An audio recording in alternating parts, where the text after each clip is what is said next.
everyone, it's your favorite girl, Queen Gloria. You already know how we do this thing. We're here live at the Musayera Adwa Center, where the National Humanitarian Summit 2025 is taking place. Today we've had different types of persons. We have the policymakers, we have the humanitarians, we have the activists. Whatever you are looking for, those people will make the policies, will make the changes that are here today.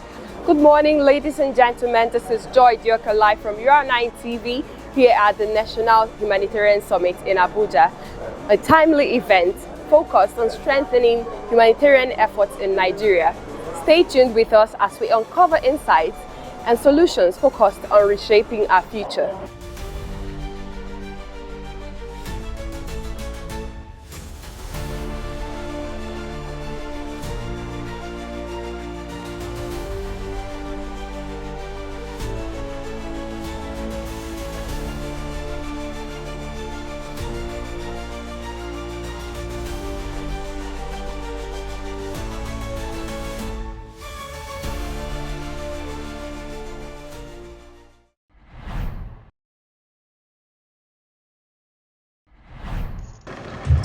Good morning, ladies and gentlemen.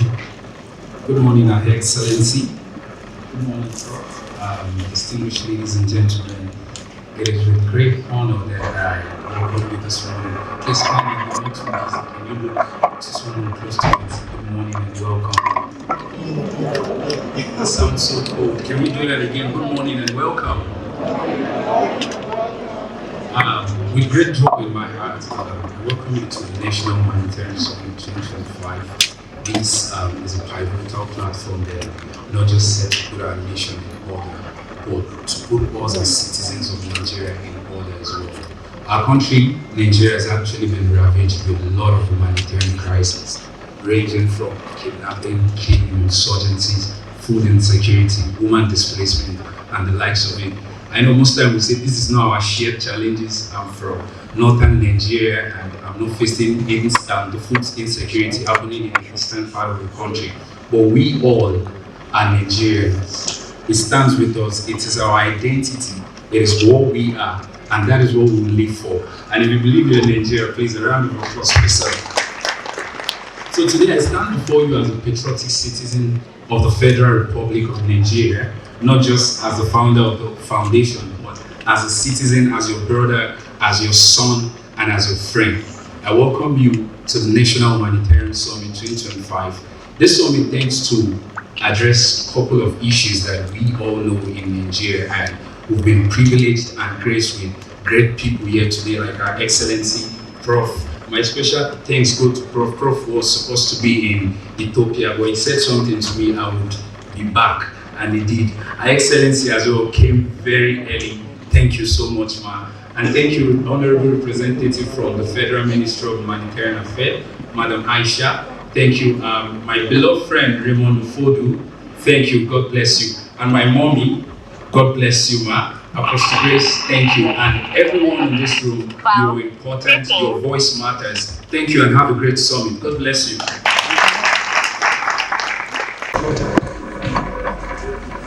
It is with great honor and deep sense of purpose I stand here before you today at this important summit, where we gather not just to deliberate, but to shape the future of our beloved nation through compassion, collaboration, and commitment to the vulnerable society.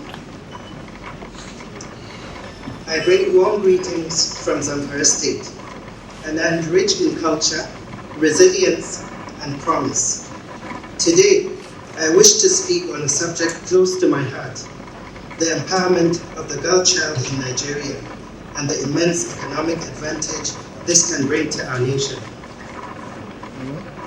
Empowering the girl child is not merely an act of social justice, it is an investment in the progress of our society. When we educate a girl, we uplift the entire nation. When we provide her with the tools, skills, and confidence, we spark a chain reaction of prosperity that touches families, communities, and the economy. Research has shown that educated girls are more likely to become successful entrepreneurs.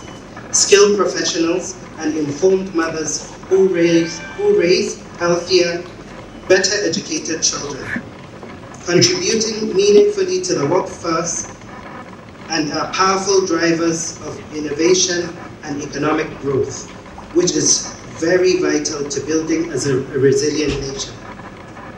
In Zamfara State, we are witnessing firsthand how supporting girls through access to education, vocational training, healthcare, and mentorship is transforming lives. For example, we are prioritizing projects under the Adolescent Girls Initiative for Learning and Empowerment in Zamfara State, resulting in the rehabilitation and complete equipping of various girls' schools. There is still so much work to be done, and that is why summits like this are very crucial to us. Let us renew our resolve to eliminate barriers such as poverty and many more that hinder the full potential of the Nigerian girl child. Let us build partnerships, craft inclusive policies, and support grassroots initiatives prioritizing the girl child. Together, we can unlock the untapped potential within our daughters and sisters, turning challenges into opportunities and hopes into realities. I would like to express my sincere gratitude to the Fuminayo Health Foundation Africa for organizing this National Humanitarian Summit. I say thank you, and may this summit inspire lasting change across our great nation. God bless us all. God bless the Federal Republic of Nigeria.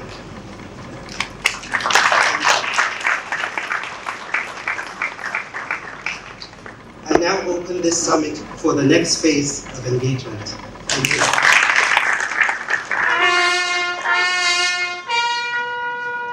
An act of charity, it is an act of justice. Now, what is the role of the government in this operation?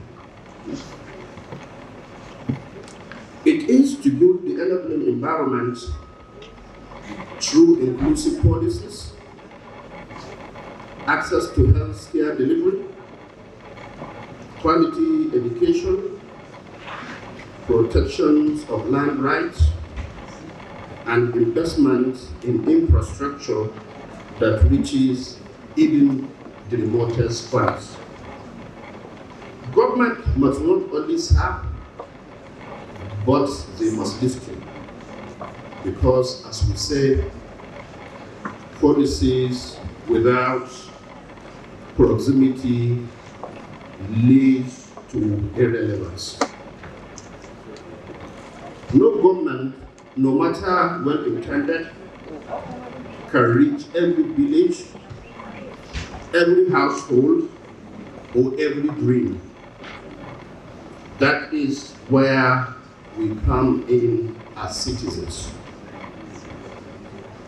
We must move from being bystanders to becoming builders. Let me be clear. Every individual can make a difference by mentoring a child,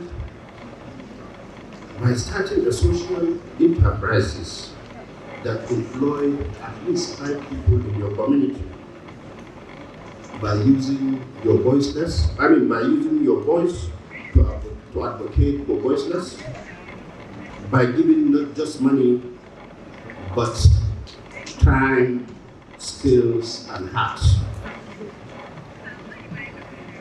My life as a citizen leader.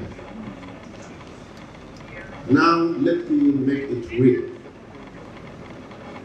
As a founder of Half My Energy and Engineering Application Limited and chairman of Ours Global Link, we have worked on a billions naira project, but we have also walked into villages where we build the radio system ourselves because we could not wait for help.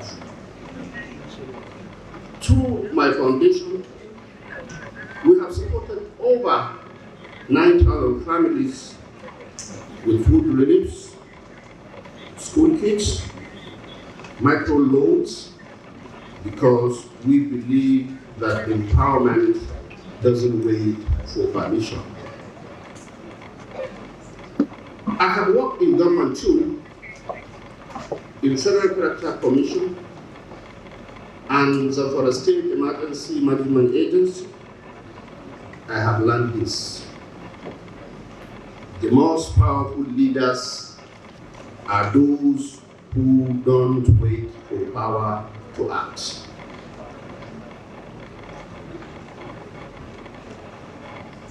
As the saying goes, when citizens move from empathy to action, marginalized voices become movements. Imagine public-private partnership where community ideas inform national policy. Imagine local government projects co-created by the people they serve. Imagine digital tools that let the youth in Zamfara mentor how community school budget is being spent. This is not a fantasy. It is a picture with a reach if we choose collaboration over competition and partnership over blames.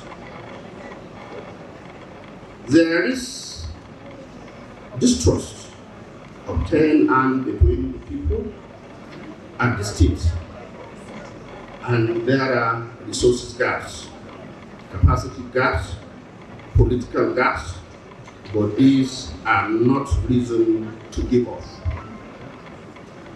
They are reasons to dig deeper, because the cost of doing nothing is greater than the cost of trying.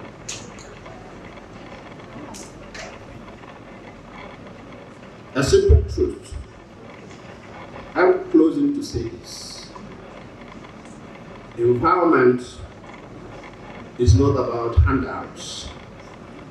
It is about giving people the tools, knowledge, space to build their own future. The government must create structures. The citizens must bring soul. Together, we build the bridge. Thank you, and may we all continue to be part of solution Nigeria so deeply deserves. Thank you.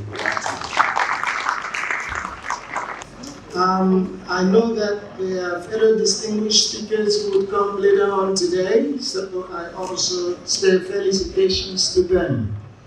Of course, events like this are organized by very responsible and task-driven individuals, so I acknowledge them too. The Master of Ceremony, who made some excellent opening remarks, also gets my appreciation. Knowing that you already have the booklet that describes the challenges and humanitarian issues in Nigeria, my approach today in this keynote speech is rather not to speak like we do in all of these global forums, speak in generalities, but I'm going to be very specific. And I want to use a lot of visuals. So as you discuss this afternoon, you can get into details as well. So it is not really a speech, but a presentation. Please stop me, moderators, because when I get into these things, I can go very far. And I don't want to dominate your entire program today. First of all, I don't need to introduce myself. That information is available on the internet. And what the moderator just did suffices. Next, please. I hope that the person running the slides will be able to turn the slides first. First, let me make one grandiose statement that any society that is great is recognized by what it does to its most vulnerable citizens.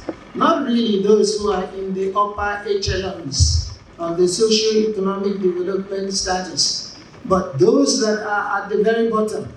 And with Nigeria's population of more than 250 million people, so you bet there are so many people in that lower echelon of socio-economic circumstances. Circumstances that are very severe for most.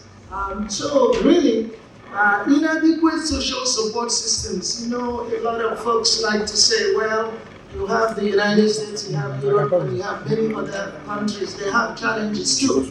But we really measure the severity of circumstances by the quotient of the magnitude of the circumstance divided by the capacity to address them. Yes, a lot of these technologically advanced countries have a lot of social circumstances, but you see that is counteracted by their higher capacity to address them. So in totality, the severity quotient is worse for a country like Nigeria with its massive population and lack of socio-economic systems that can address challenges for the welfare of its citizenry.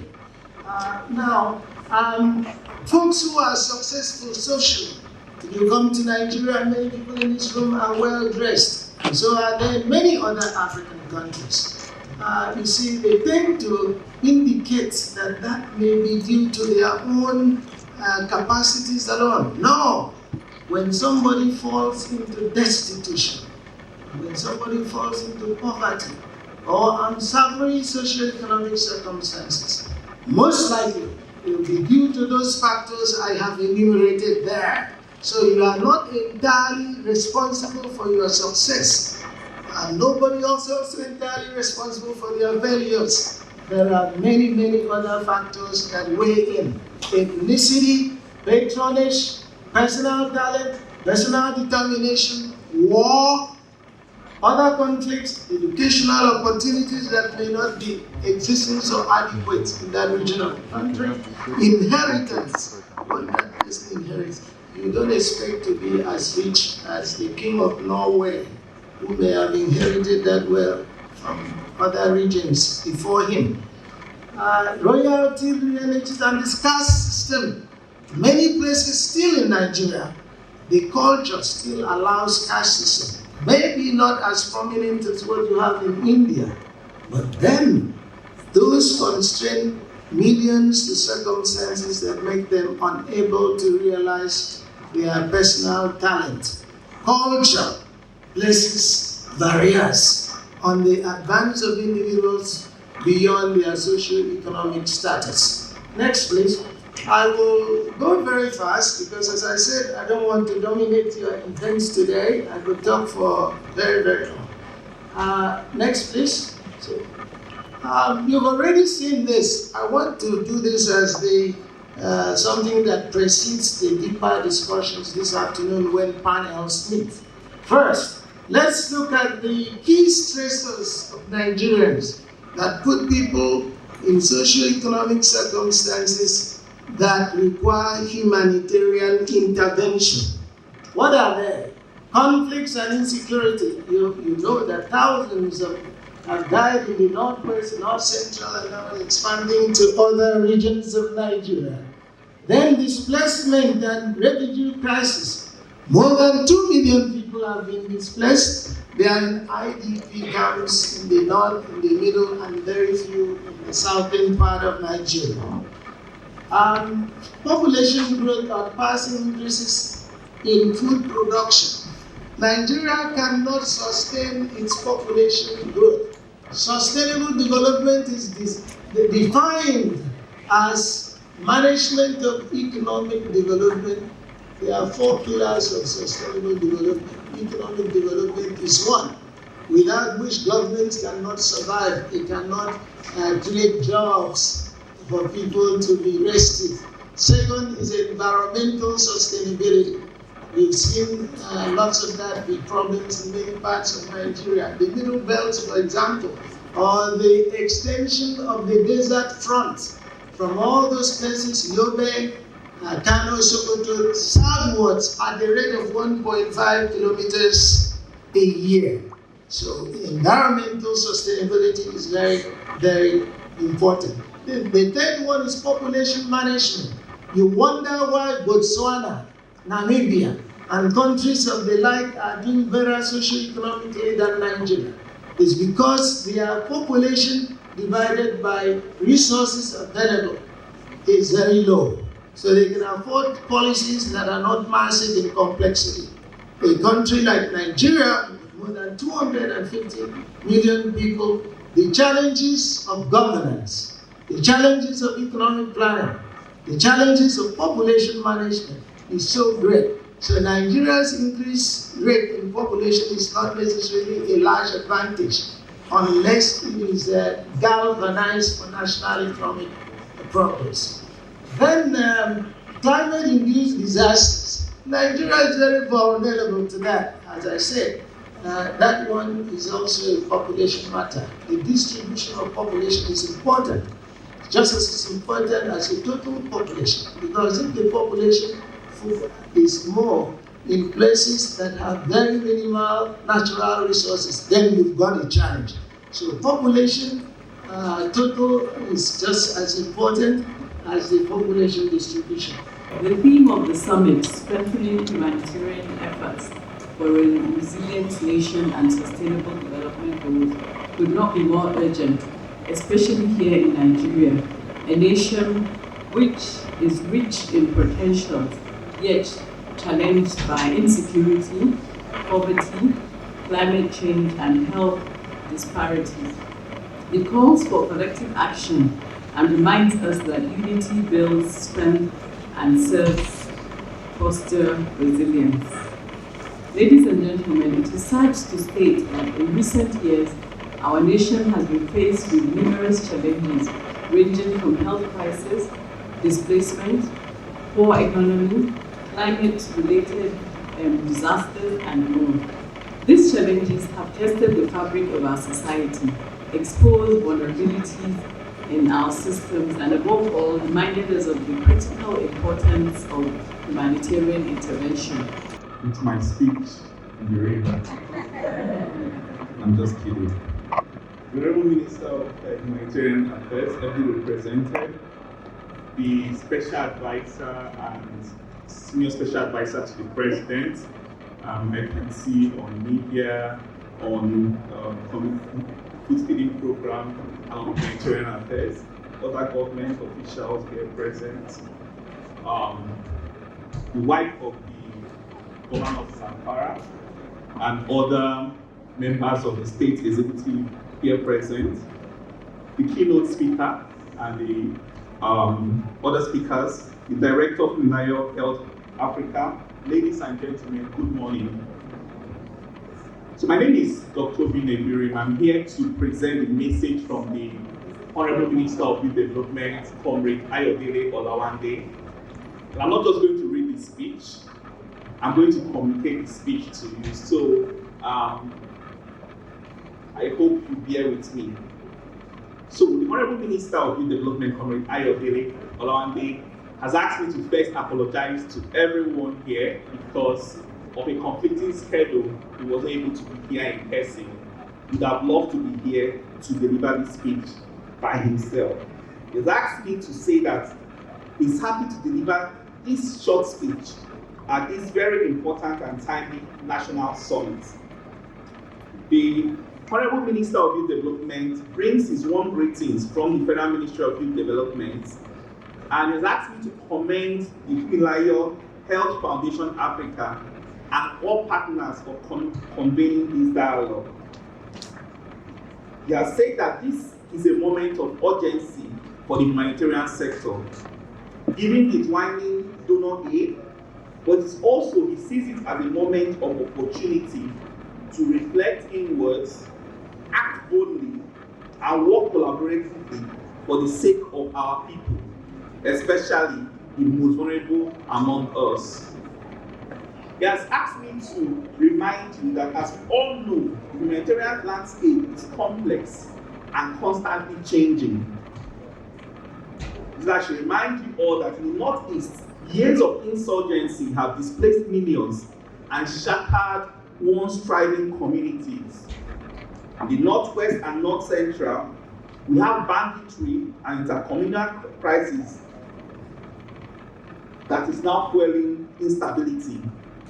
In the Southeast, has also asked us to reflect on the many lives that have been lost and livelihoods due to attacks by unknown gunmen.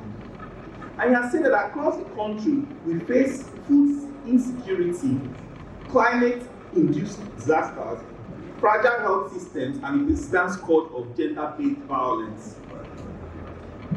Over 26 million Nigerians face acute hunger.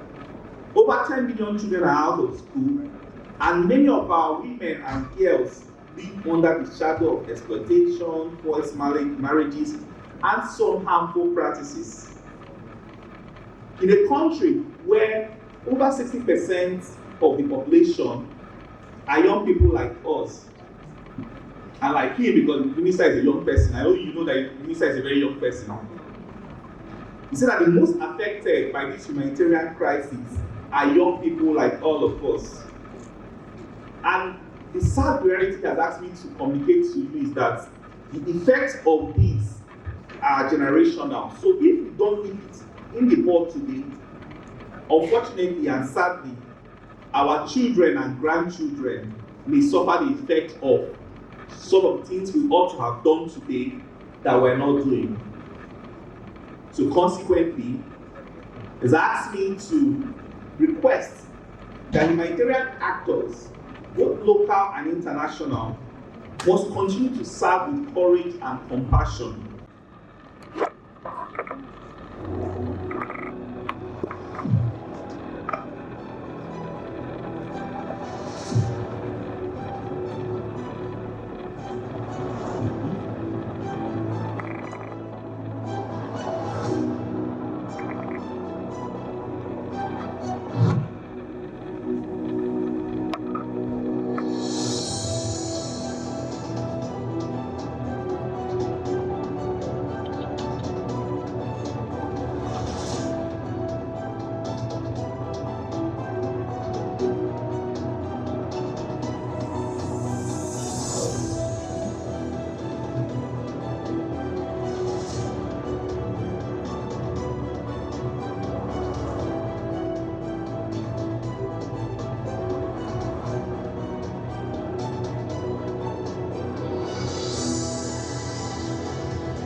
Hello, my name is Brian Tracy, and I'm a professional speaker and management consultant. And I want to introduce you to my good friend, Linus Okori. Ladies and gentlemen, please make welcome Dr. Linus Okori.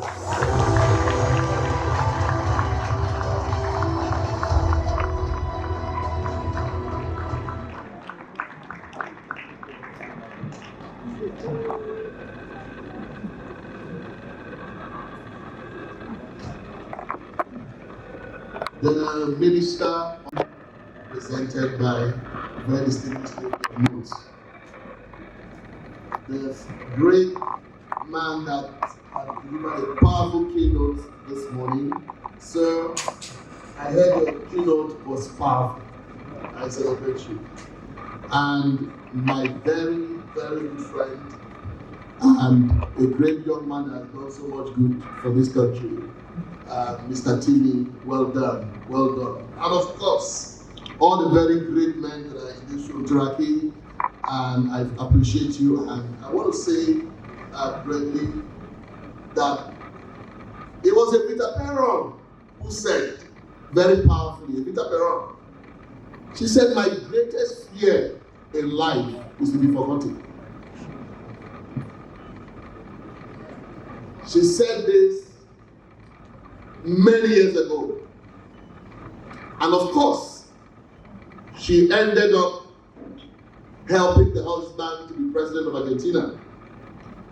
And when the president was doing so much good as a result of Evita Perón's love for humans, she was so in love with human beings that she wanted to get everybody out of poverty. She was so passionate that she created so many poverty eradication programs under her ministry, even as First Lady. She so did good. Her good was so felt by everybody. The husband won a second term in office as a result of Evita Perón. Evita Perón continued in her work. She was inspired. Remember, she said, "My greatest fear in life is to be forgotten." That kept driving her. So she created so many institutions, health institutions, for helping poor people. And the interesting thing, ladies and gentlemen, is the fact that when you were sick in Argentina, you will get a sick pay. That you get money for being sick, a sick leave for that matter. She will help the poor, she will inspire the poor. But Evita Perón died at the age of 33. She died of cancer. But when she died, the entire country wept. They so wept that they refused that her body be buried. They refused that her body be buried. And for many years, her body actually wasn't buried. In fact, politicians now had to steal her body from Argentina to Italy just to win elections. Just because she said her greatest fear in life was to be forgotten. So that propelled her to do things, not for herself, to do things for humanity. If there is any way that we can strengthen humanitarian services in our nation, if there is any way we can do that, all we simply need to do is to create more leaders than followers. Is to create what? When anybody shows up as a leader in the public space and starts serving society and humanity from whatever cause or perspective, just like Mother Teresa many years ago started doing, from just ordinary vision of helping the poor. She built an institution that even after death, she's honored. Nobody can create anything outstanding until you have become. You have to first of all become great before you can even lead an NGO movement. Several people who are leading NGO movements do not have capacity to even lead themselves. How do you manage wealth given to you, money given to you, when you have not become a leader? You have not become visionary. So when they give you money, you find it difficult to spend it on things because you don't have capacity and competencies. Capacities, competencies drive progress. Nations of the world that have made great progress are nations that have invested hugely in the leadership capital of their citizens. So you can't show up as an NGO leader until you have first of all become compassionate.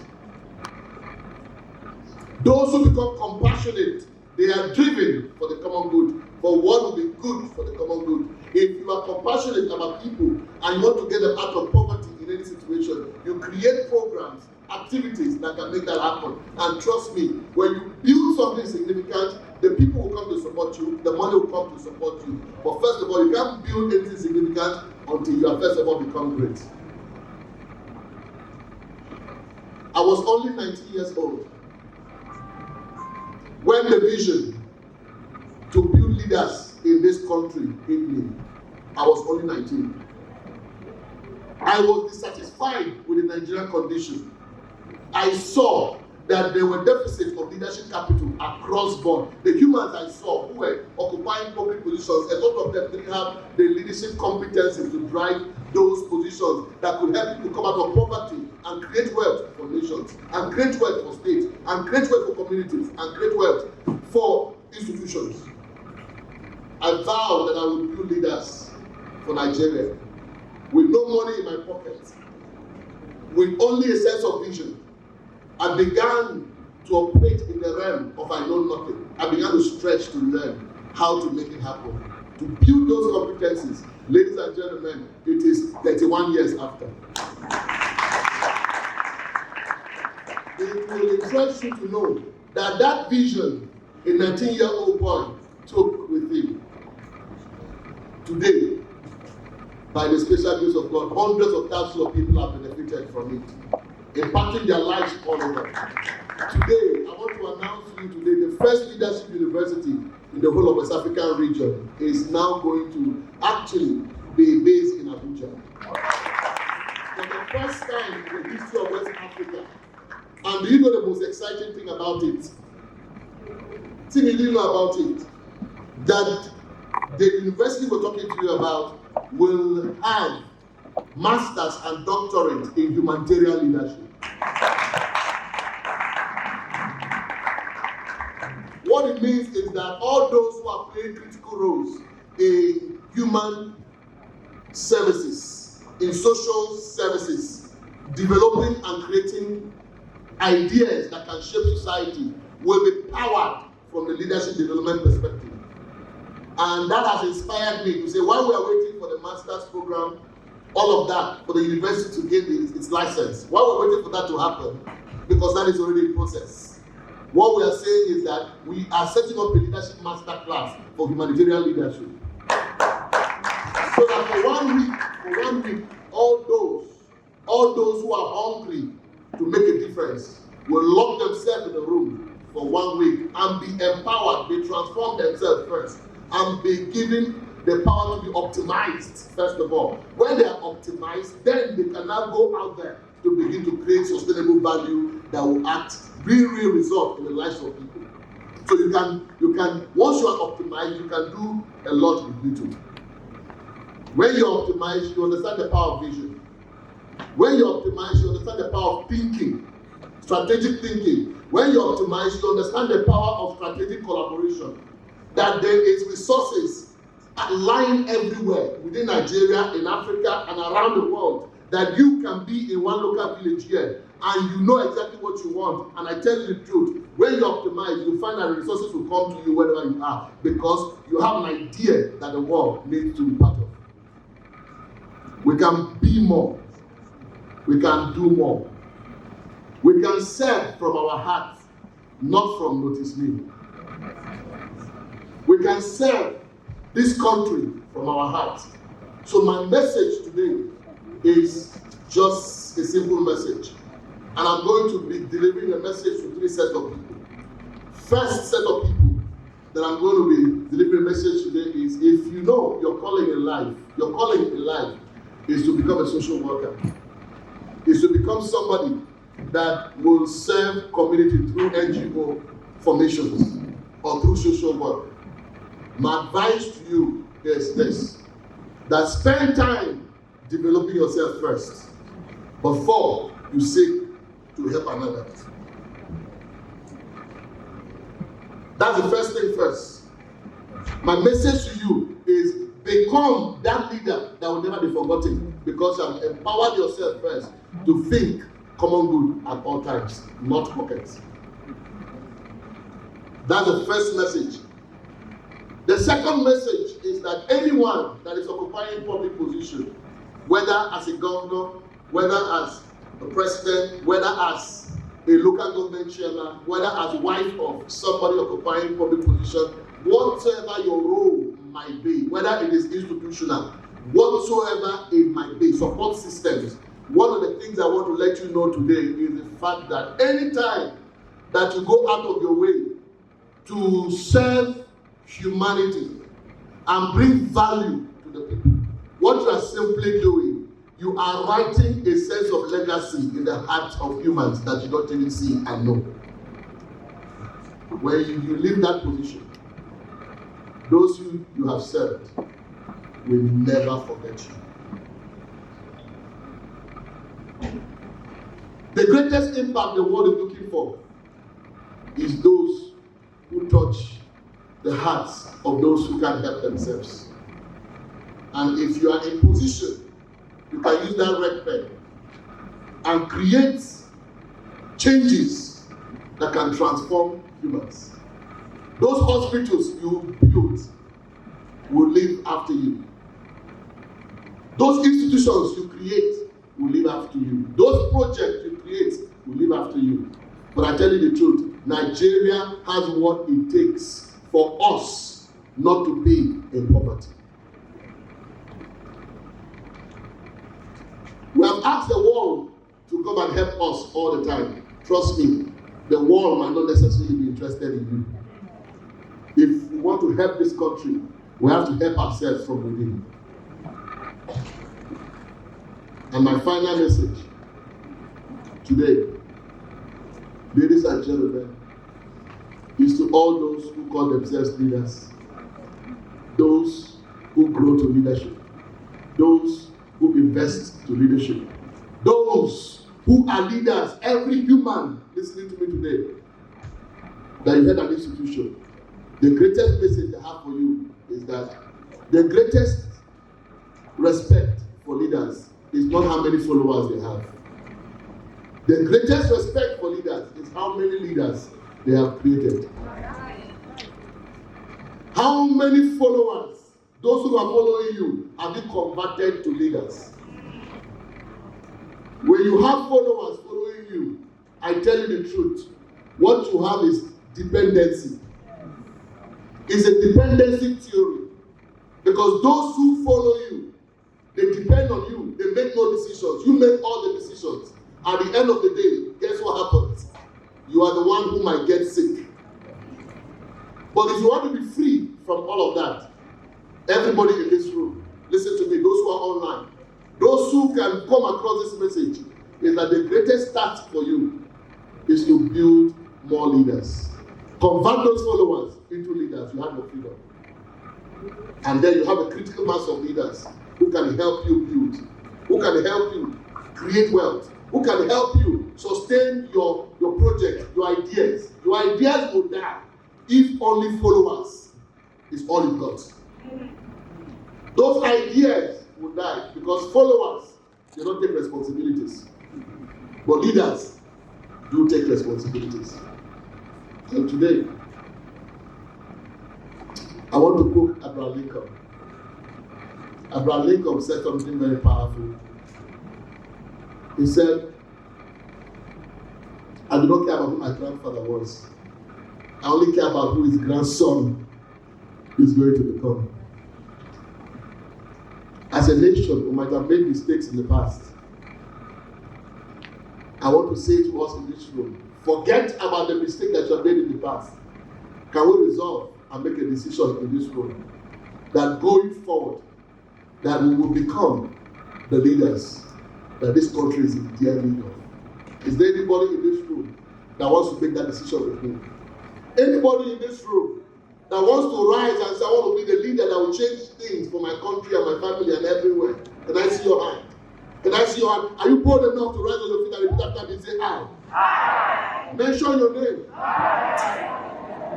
That from today, I make up my mind that I'm a servant of the people.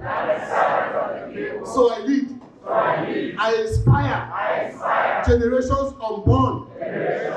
That from today, those who do not have, when they come to me, they will be inspired by the thing I say to them, by the thing I give to them, by the value I bring to them. That from today, I represent a new generation, humanitarian leader that will serve with the whole of my heart. Nigeria will recognize me for the work I have done. In the future, my legacy will speak for me. So going forward,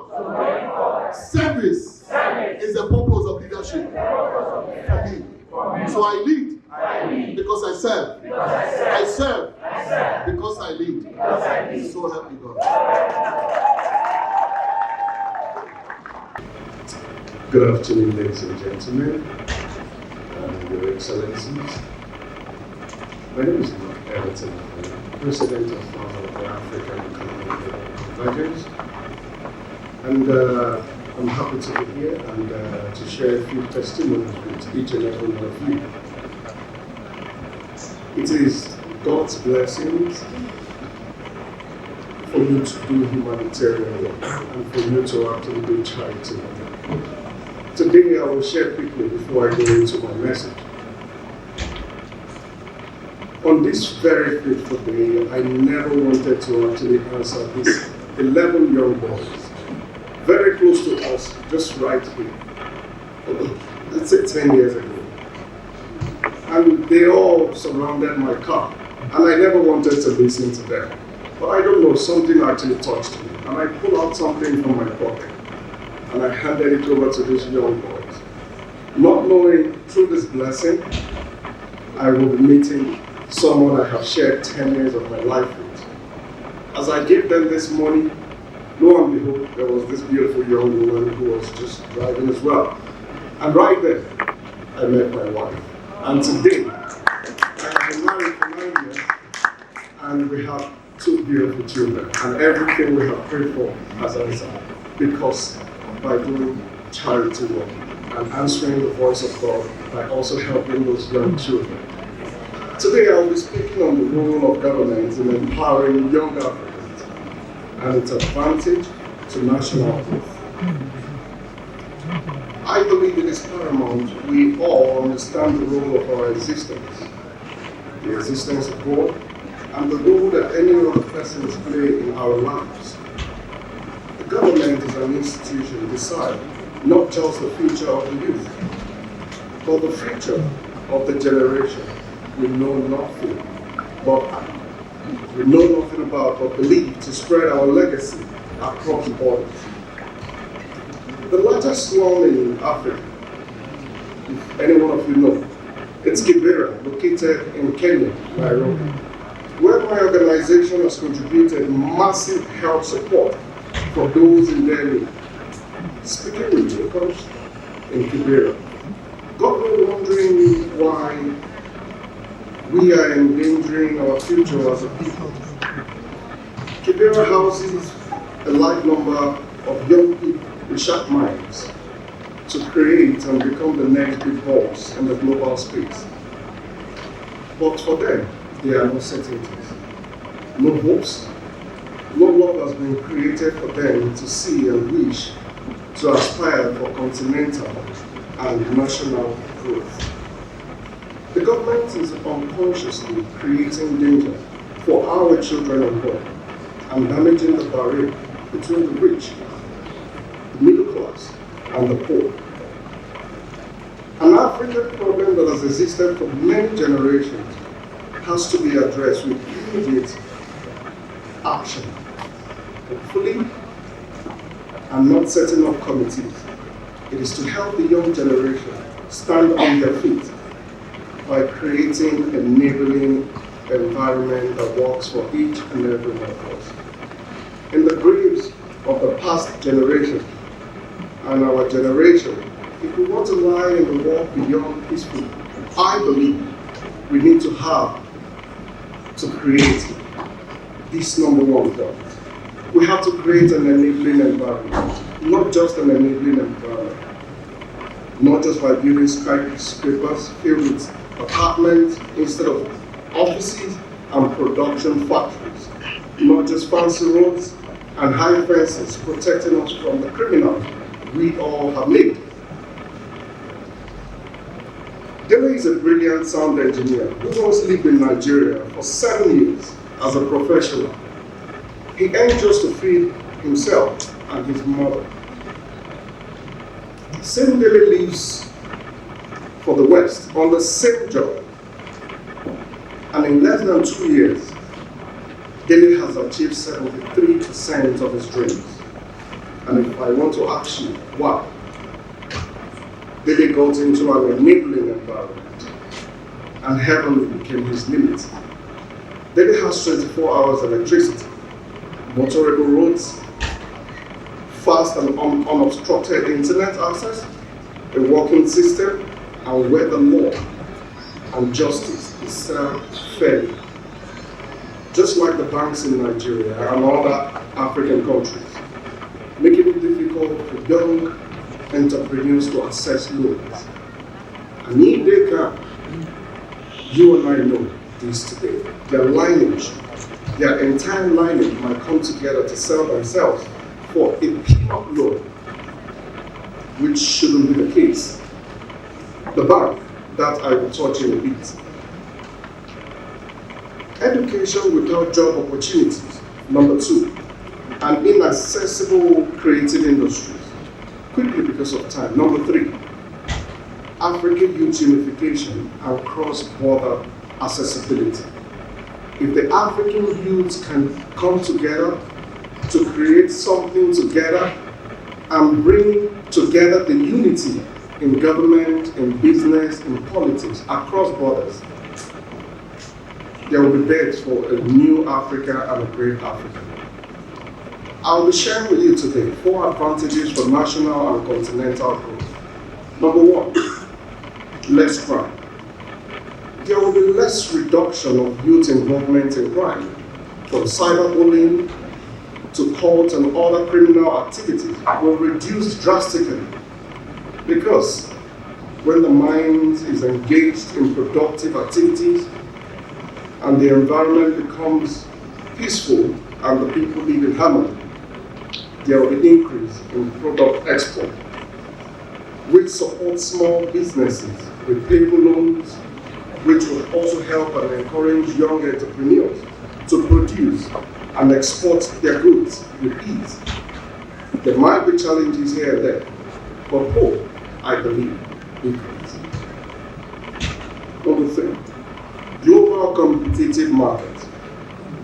We need to support the tech industry by building tech spaces instead of building more schools, with less training of teachers and recycled courses that create unemployment that leads to youth participation in back-ended activities. I believe today I have been able to touch each and every part whereby each and every one of us will be able to make impact wherever we are and whatever we do. And lastly, quickly, reduction in continental brain drain, the youth migration. You and I know, I travel often. Are we happy with the rate at which Africans die in the Sahara Desert and the oceans? The best brains today keep migrating and never wish to be back in the continent. Why? If we can secure the future of the youth and provide these basic amenities for the youth and set the pace for the children unborn, the Africa we want and hope for will be created, and a safe and secure future for the youth will be born. It is the responsibility of everyone in this room, and I hope you make yourself an instrument of national and continental growth. Thank you very much, each and everyone. Good morning, friends.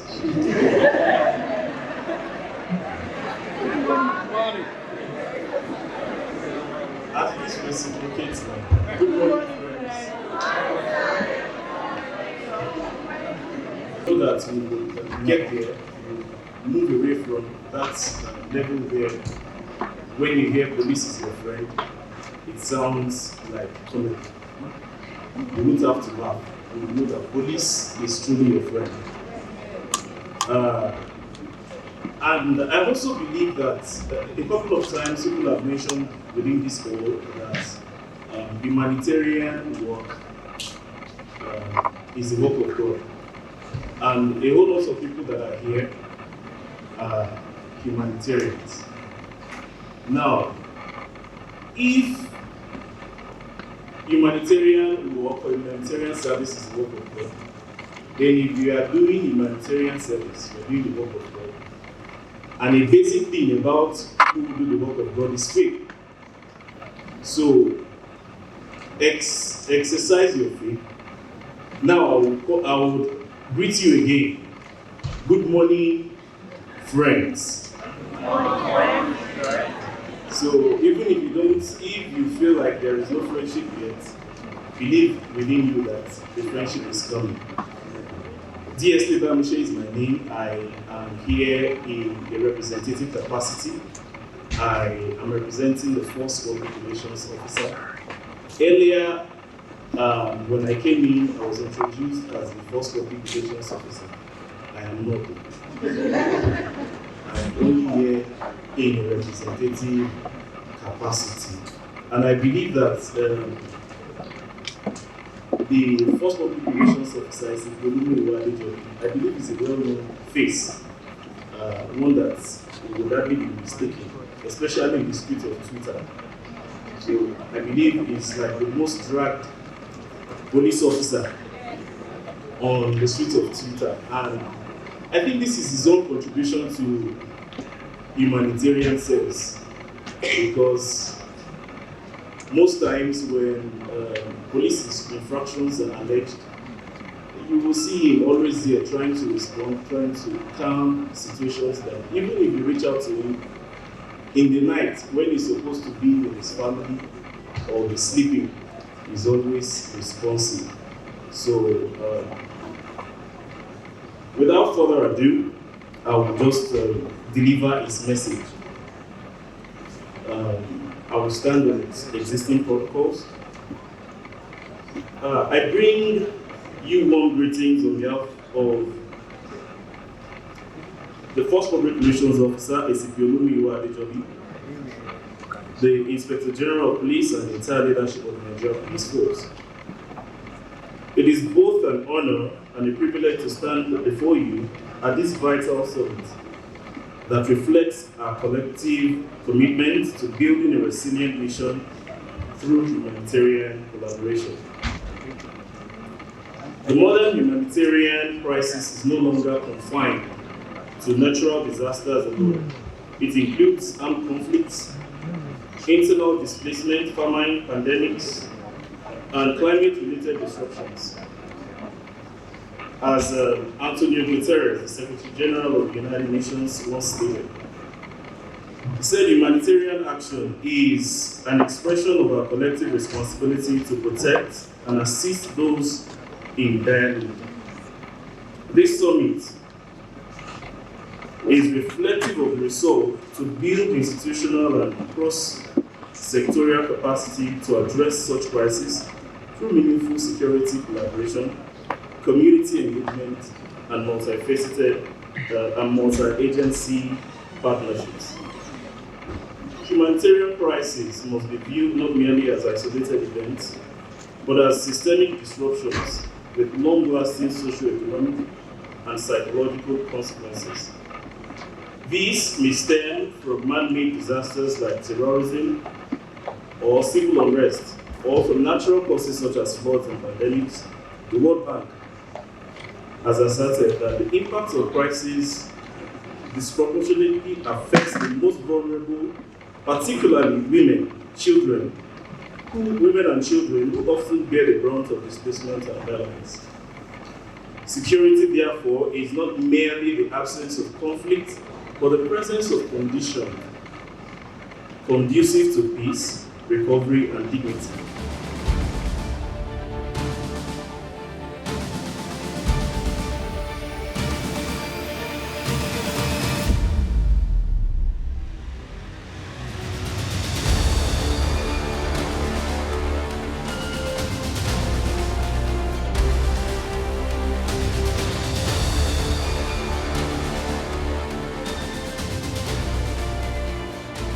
Good morning. What's your name?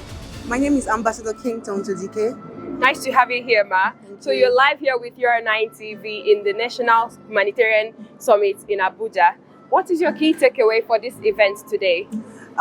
First of all, when I got the invitation to be here, I just knew that we should be expecting greatness in the nearest future. Because in there, like minds like me who are all about affecting changes. We wanted to impact the community, make a difference in the lives of people and also the community, you know. So coming together to share our stories, to share more or less our success stories, because where I have failed, some other person might be successful in that area, and sharing your experience with me would make me go back to the office and say, you know what, I have this team come together, we need to sit down, we can have another route to take to approach this village or this community or this problem that we're trying to tackle. So I mean, it's an amazing one. I'm very proud to be here. That's a wonderful input. So one more question for you. What difference are you looking to see in the humanitarian efforts that Nigeria make as a nation? Well, the truth is that talking about humanitarian, we are trickling it down to the less privileged. Okay, we're trickling it down to the people who actually need it, like the IDP camps, the people who can even afford basic school, the people who are being cajoled into early marriage, the people who are being taken advantage of. There's so many things that are affecting the country as a community, and if we do not tackle all of these little ones, if the humanitarian impact does not get through to grassroots, it's a waste of time. And this is actually going down to the grassroots, teaching us how to make an impact to the grassroots. I was in there, and one of the delegates, he was telling a story about how he went first of all to a community to make an impact, to make a change on a project that he had planned out, mapped out. And when he went there, he actually stumbled upon a language barrier. And he understood that maybe I didn't do my assignment very well. He retracted, he went back, and he now involved every traditional ruler and every traditional significant person who can communicate. So it was more like a communication galore at that point, and the success of the project just flew. So I expect the high rise of grassroots humanitarian. I mean, pure, unadulterated grassroots humanitarian. Hello, good morning. What's your name? Hi everyone, my name is Worship Yakubu, aka Boss Lady, the one and only. Thank you. You're live now with UR9 TV at the National Humanitarian Summit in Abuja. What's your expected key takeaway from this summit? I would say my expectations and my key takeaway would be to learn, unlearn, and relearn, because we learn every day. And there are some things that we have on the inside of this place that's not useful. So I'm open to everything good that's going to come out of today. All right. So what's the difference you're expecting to see in humanitarian efforts in Nigeria? A very valid difference I want to see is transparency. Bruh, the humanitarian world is meant to support people, you know. If you want to help. Please, if you want to help. Don't come and be doing, going through the corners. But for real, I want to see a difference. I want to see real help. Yeah, just be transparent. Don't come and divert the funds and be lying that, you know what I'm talking about. I expect that people that are here and even those that are watching this from wherever to use this as an avenue to gather knowledge and information about what our people need down there in the villages.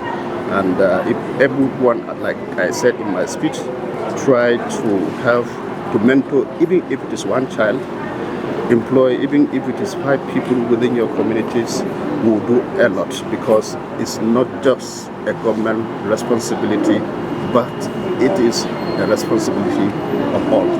Thank you so much. That's a wonderful input.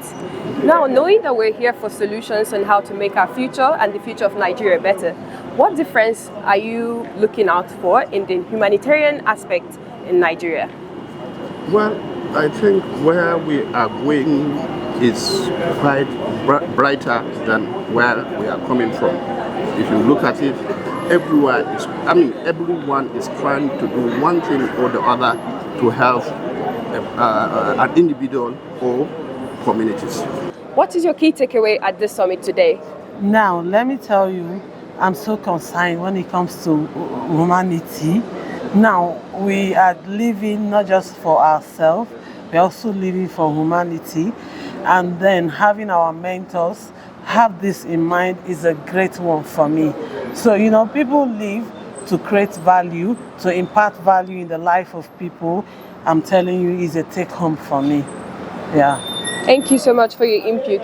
What key difference are you looking to see in humanitarian efforts in Nigeria? Now, I am looking, you know, the number one thing is if we have a voice that will speak, if we have people that have the heart to impart, that is number one thing. And now we have it already. After today, I know that my life, our life will not remain the same, because we will be hearing from great mentors, different people from different places. I think learning is what we are going to know today.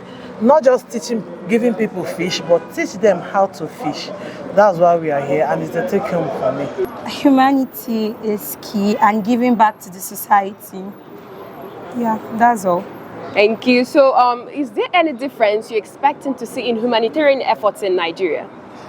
Yes, lots of them in regards to climate change and gender-based violence. Honestly, I'm here to just enjoy myself, to listen to all experienced people in the industry, to hear how the environmental and humanitarian industry is going to move in the next few years, and to also see the role of the government in all of this.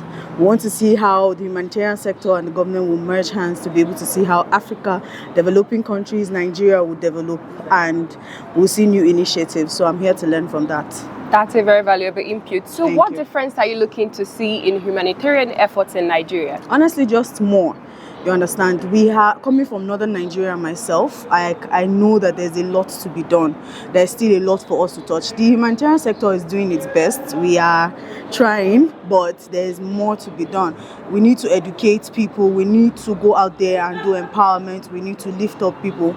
Being a politician myself and also into humanitarian works, I see that there's a gap that we need to fill, especially in northern Nigeria, and I'm hoping to hear, because a lot of first ladies from these states will be at the event, I'm hoping to hear what they will have for us, we the northerners, and then generally Nigeria and Africa, developing countries and all of that. So children, female empowerment, I want to see what more we have in store. Okay, we hope that at the end of the event that we'll have a youth that is fully empowered and also use their resilience to be able to move forward for a positive country. Right. Can you talk about the success of this whole event and how it's going? Okay, currently it's still ongoing, but we've actually had success.